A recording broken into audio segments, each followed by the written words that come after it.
कहा यह गया था जब डीजीएफआईए से मुलाकात हुई थी, जो जब इजलास में बुलाया था ओवरसीज मिनिस्टर ने सालिक हुसैन ने, तो उस टाइम कहा गया था जिसके ऊपर प्रोटेक्टर की स्टैंप है आपने नहीं उसको रोकना। प्रोटेक्टर की स्टैंप का मतलब ही उसको पढ़ लग गए हैं, वो फ्लाई करके जाएगा ही जाएगा।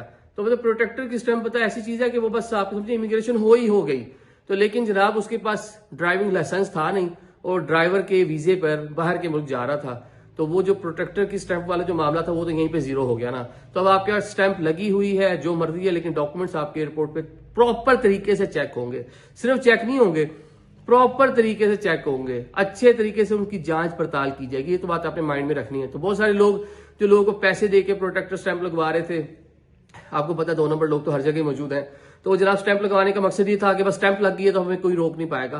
तो ये जनाब वहां से वाजे मैसेज दे दिया गया अगर स्टैंप भी लगी हुई है फिर भी आपको ये मामला आपके साथ हो सकता है। एक और पैसेंजर थे, उनके भी डॉक्यूमेंट्स पूरे नहीं थे, उनको भी रोका गया। लेकिन एक मेहरबानी कर दी दोनों मिनिस्टर्स ने, कहा जी जिस एजेंसी ने आपको बाहर भेजा है उसे हम आपको सारे पैसे उसे वापस लेके देंगे।